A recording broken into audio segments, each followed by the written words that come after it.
بسم اللہ الرحمن الرحیم الحمد للہ رب العالمین وصلی اللہ علی محمد وآلہ الطاہرین صلوات پڑھیے محمد وآلہ محمد۔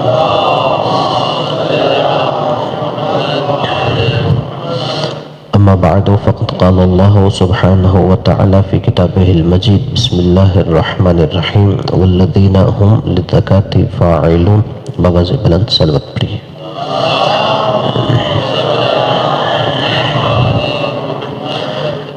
اللہ تبارک و تعالی نے سورہ مومنون میں جو مومنوں کی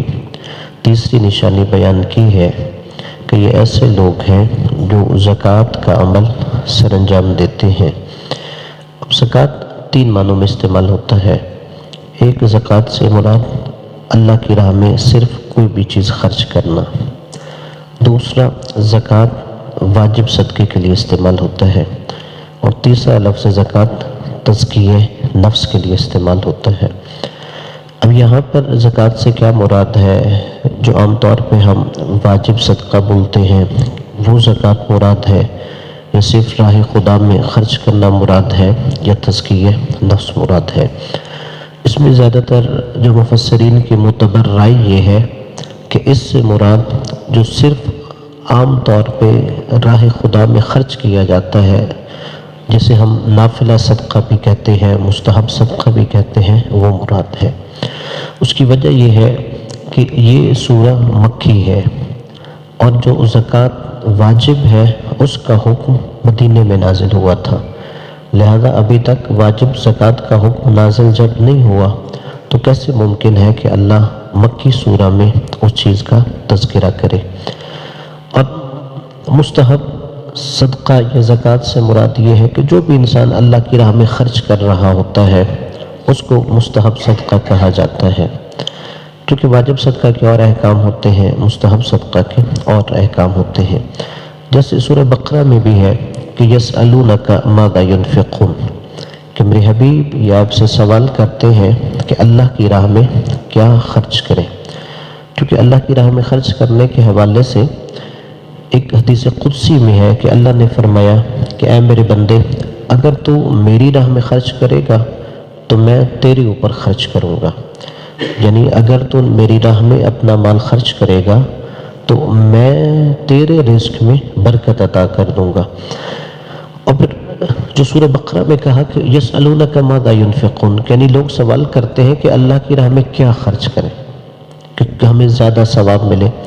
اب ہونا یہ چاہیے کہ اللہ تبارک و تعالیٰ یہ کہے کہ میرے نبی کہو فلاں چیز خرچ کریں، لیکن اللہ نے جو جواب دیا آیت میں قُلْ مَا أَنفَقْتُم مِّن خَيْرٍ فَلِلْوَالِدَيْنِ وَالْأَقْرَبِينَ وَالْيَتَامَى وَالْمَسَاكِينِ وَابْنِ السَّبِيلِ، کہ میرے حبیب یہ اہم نہیں ہے کہ کیا خرچ کریں، اصل اہم یہ ہے کہ کہاں پر خرچ کر رہے ہیں۔ یعنی اللہ کی راہ میں کیا خرچ کرنے سے زیادہ اہم یہ ہے کہ وہ کہاں پر خرچ کر رہے ہیں۔ اللہ نے کہا قُلْ مَا أَنفَقْتُم مِّن خَيْرٍ فَلِلْوَالِدَيْنِ، اگر یہ چاہتے ہیں کہ کوئی خرچ کرنا تو سب سے پہلے اپنے ماں باپ پر خرچ کیا کریں۔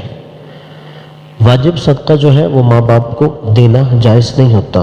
لہٰذا یہاں پر جو انفاق ہے واجب صدقے کے، جیسے شروع میں کہا، مراد نہیں ہے۔ صرف راہ خدا میں اگر خرچ کرنا چاہتے ہیں تو سب سے پہلی ذمہ داری یہ ہے کہ اپنے ماں باپ پر خرچ کریں۔ پھر کہا والاقربین، اور جتنے بھی آپ کے قریبی رشتہ دار ہیں ان پر خرچ کریں۔ یعنی سب سے زیادہ تاکید بھی یہ ہے کہ اگر انسان خرچ کرنا چاہے تو اپنے گرد و نواح میں، اپنے خاندان میں، رشتہ داروں میں دیکھے، اگر وہاں پر ضرورت مند ہے تو سب سے پہلے ان پہ خرچ کرنا چاہیے، اس لیے کہ اس کا دو فائدے ہیں۔ ایک تو انسان راہ خدا میں خرچ کر رہا ہوتا ہے، اور دوسرا انسان صلہ رحمی کر رہا ہوتا ہے، کیونکہ رشتہ داروں سے حسن سلوک صلہ رحمی کے حوالے سے رسول خدا صلی اللہ علیہ وآلہ وسلم کی حدیث ہے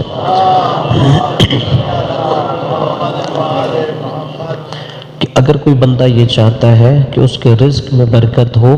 اور اس کی عمر بڑھا دی جائے تو وہ انسان اپنے رشتہ داروں سے اچھا سلوک کیا کرے، تو لہذا اللہ نے فرمایا سب سے پہلے والدین پہ خرچ کیا جائے، اس کے بعد اپنے قریبی رشتہ داروں میں خرچ کیا جائے۔ یہ کہ اب انسان والدین اگر دنیا میں نہیں ہے یا قریبی رشتہ داروں پر بھی خرچ کیا ہے یا سارے قریبی رشتہ دار بھی آسودہ حال ہیں، تو پھر اس کے بعد کا والیتامہ، تو جو معاشرے میں یتیم ہیں ان پر خرچ کرو، یعنی یتیموں کی کفالت کے حوالے سے، یتیموں پہ خرچ کرنے کے حوالے سے رشتہ داروں کے بعد سب سے زیادہ اہمیت ہے۔ اور اس حوالے سے رسول خدا صلی اللہ علیہ وآلہ وسلم کی حدیث ہے، آپ نے کہا کہ جو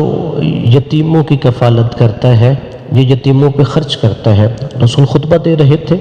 اور وہاں رسول نے پریکٹیکلی یہ عمل کر کے بتایا کہ یتیموں کی کفالت کرنے والا جنت میں میرے ساتھ اس طرح ہوگا، یعنی رسول خدا نے دو انگلیوں کو جوڑ کے مثال دے کر بتایا، یعنی وہ اور میں بالکل یوں ساتھ ساتھ ہوں گے، حالانکہ یہ کسی اور کے بارے میں نہیں ہے، صرف اس کے بارے میں جو یتیموں پر خرچ کرتا ہے۔ پھر کہا والمساکین، اب یہ کہ اگر وہاں پر کوئی یتیم بھی اسے نہیں ملتے، یہ یتیموں پہ خرچ کرنے کے بعد بھی اب وہ چاہتا ہے کسی پہ خرچ کرے، پھر کہا والمساکین، جو معاشرے کے نادار افراد ہیں، یعنی نہ تو ان کے پاس اتنا مال ہے کہ اپنی گزر بسر کر سکیں، یا نہ ہی ان کا کوئی ایسے کاروبار یا نوکری ہے کہ جس سے وہ اپنی گزر بسر کر سکے، کہا ان پہ خرچ کرو۔ پھر کہا پانچواں وابن السبیل، وابن السبیل سے مراد یہ ہے کہ جو مسافر ہے، ہو سکتا ہے کہ ایک شخص اپنے شہر میں خوشحال ہو، لیکن جب وہ سفر میں ہو تو سفر میں وہ لاچار ہو جائے، مجبور ہو جائے، اسے مال کی ضرورت پڑ جائے، تو اللہ نے کہا اگر تم اپنا مال خرچ کرنا چاہتے ہو تو اس مسافر پر خرچ کرو۔ دعا ہے کہ اللہ تبارک و تعالی ہمیں ان صفات پہ عمل پیرا ہونے کی توفیق عطا فرمائے اور ہم سب کے گناہوں کو معاف فرمائے۔ اس حوالے سے یہ کوئی اور آپ کا سوال ہو تو آپ لوگ پوچھ سکتے ہیں۔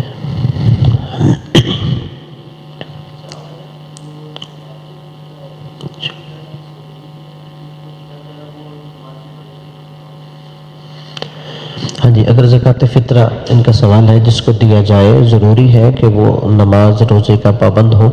اب اس کے لیے یہ تو ضروری ہے کہ وہ انسان مومن ہو، لیکن یہ کہ وہ علل اعلان گناہ نہ کرتا ہو، یعنی یہ ضروری نہیں، ہاں جی، فاسق جو ہے نہ ہو، یعنی علل اعلان گناہ نہ کرتا ہو، لیکن اگر یہ ہے کہ وہ باقی جیسے آپ نے کہا ہے کہ اگر نماز میں کوتاہی ہوتی ہے یا زکوٰۃ میں روزے میں کوتاہی ہوتی ہے تو اسے زکوٰۃ فطرہ دے سکتے ہیں۔ ہاں جی، کہ مستحب صدقہ سادات پر حرام ہے یا نہیں؟ نہیں، جو سادات پر حرام ہے وہ واجب صدقہ ہے، جسے زکوٰۃ واجب کے معنی میں دیا جاتا ہے۔ جو مستحب صدقہ ہوتا ہے، جو عام طور پہ ویسے راہ خدا میں خرچ کیا جاتا ہے، وہ سادات پر حرام نہیں ہوتا۔ اور اسی طرح اس آیت میں الرحمن علی العرش استویٰ میں عرش سے کیا مراد ہے؟ عام طور پہ عرش سے مراد کوئی جگہ لی جاتی ہے، یعنی عوام کے ذہن میں یہ ہے کہ رحمان جو ہے وہ عرش پر ہے، مکین، کہ شاید کوئی جگہ ہے جہاں پہ اللہ رہتا ہے۔ اللہ کے لیے کوئی مکان نہیں ہے، اللہ کے لیے کوئی زمان نہیں ہے، اللہ کے لیے کوئی جگہ نہیں ہے۔ اگر ہم اللہ کے لیے جگہ مانیں گے تو اللہ محدود ہو جائے گا۔ تو اس آیت میں کیا مراد ہے کہ خدا رحمان عرش پر ہے؟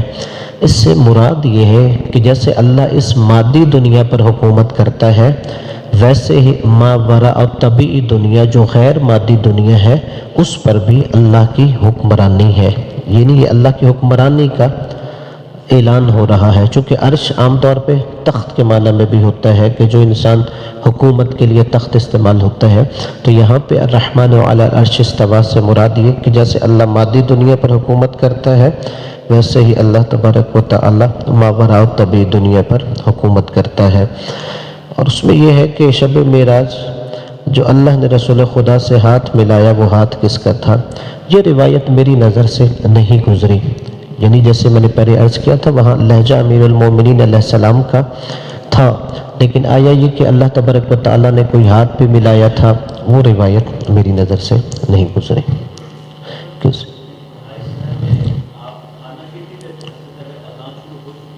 جی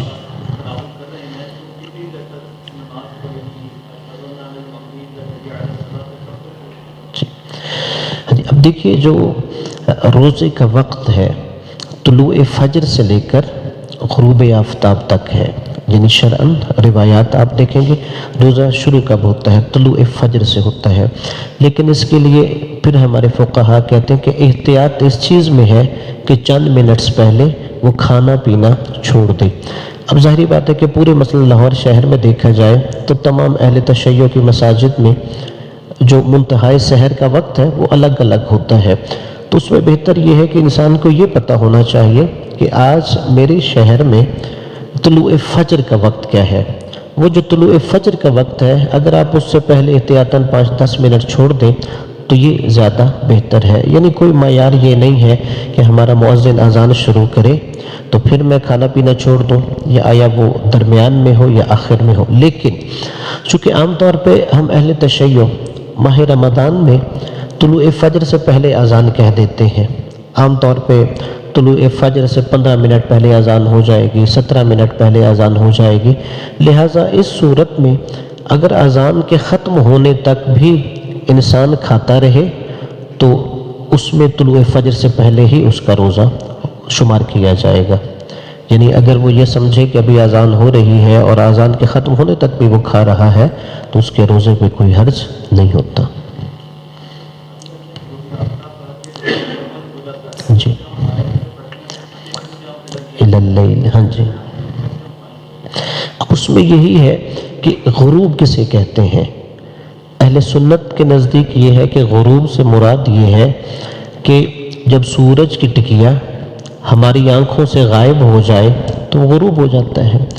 لیکن ائمہ اہل بیت کی روایت میں اہل تشیع کے نزدیک فقہ جعفریہ کے مطابق صرف سورج کی ٹکیا غروب ہونے سے مراد غروب نہیں ہوتا۔ جب سورج مغرب میں غروب ہو رہا ہو تو سورج کی شعاعیں مشرق کی جانب پڑ رہی ہوتی ہیں، اور وہ جو مشرق کی طرف شعاعیں ہیں انہیں روایات میں حمرہ مشرقیہ کہا جاتا ہے۔ اب یہ کہ جب مشرق کی جانب کی جو سرخی ہے وہ ختم ہو جائے گی جہاں تک کہ سر سے بلند ہو جائے گی تو اس سے غروب شرعی کہتے ہیں۔ جب یہ غروب شرعی ہوگا یہ رات کی ابتدا ہے، ٹھیک ہے، یعنی رات کی ابتدا غروب شرعی کے مشرق کی جانب کی سرخی ختم ہو جائے گی تو وہاں سے شروع ہو جائے گی۔ عام طور پہ پہلے اہل سنت اس پر اعتراض بھی کرتے تھے کہ یعنی آپ روزہ افطار کیوں کرتے ہیں؟ اب اس کے لیے آسان ہے، اگر آپ دبئی میں دیکھیں برج الخلیفہ جس کی تقریباً 163 منزلیں ہیں، وہاں پہ جو گراؤنڈ فلور پہ ہے اس کے لیے افطار کا وقت اور ہے، جو 100 منزل پہ ہے اس کے لیے اور ہے، جو 150 منزل پہ ہے اس کے لیے اور ہے، اس لیے کہ جو نیچے ہے وہ سمجھتا ہے کہ سورج غروب ہو گیا ہے، لیکن جو اوپر ہے وہ دیکھتا نہیں ابھی تک تو سورج غروب نہیں ہوا۔ اسی طرح جو آخری منزل پہ ہے 100 منزل والے کے بعد وہ کہے گا نہیں ابھی بھی سورج غروب نہیں ہوا۔ اس کی وجہ یہ ہے کہ ابھی تک سورج کی شعاعیں مشرق کی جانب پڑ رہی ہوتی ہیں۔ یہی وجہ ہے کہ جو ائمہ اہل بیت نے ہمیں بتایا ہے غروب،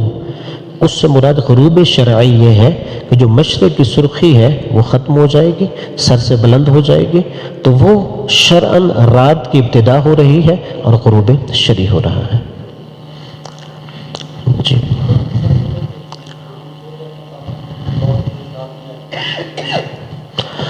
ہاں جی، ان کا یہ ہے کہ اگر ہم نے سحری کر لی ہے لیکن دعا پڑھنی یاد نہیں رہی، جیسے وَبِصَوْمِ غَدٍ نَوَيْتُ مِنْ شَهْرِ رَمَضَانَ، یہ کسی روایت میں نہیں ہے کہ روزہ رکھنے کے لیے یہ نیت کرنا ضروری ہے، اس لیے کہ اگر اس کا آپ معنی بھی دیکھیں گے وَبِصَوْمِ غَدٍ نَوَيْتُ مِنْ شَهْرِ رَمَضَانَ، کہ یعنی میں کل جو ماہ رمضان کا روزہ ہے وہ رکھتا ہوں۔ روزہ تو آپ آج رکھ رہے ہیں، نیت کا معنی جو ہے غدن کل کو کہتے ہیں، آپ صرف دل میں نیت آپ نے کر لی میں روزہ رکھ رہا ہوں، یہ آپ کے لیے کافی ہے، یا رات کو آپ نے نیت کر لی تھی میں صبح روزہ رکھوں گا، یہ کافی ہے، یا ماہ رمضان کا چاند طلوع ہوا آپ نے نیت کر لی میں پورا مہینہ روزہ رکھوں گا، اگر باقی ہر روز آپ نے زبان سے کچھ بھی نہیں کہا یہ نیت کافی ہے۔ زبان سے کہنا وَبِصَوْمِ غَدٍ نَوَيْتُ مِنْ شَهْرِ رَمَضَانَ یہ کوئی ضروری نہیں ہے، اور نہ ہی کسی روایت میں ائمہ معصومین سے یہ منقول ہے، بس یہ ہے کہ آپ کا دل میں ارادہ ہونا ضروری ہے۔ صلوات پر محمد والے محمد۔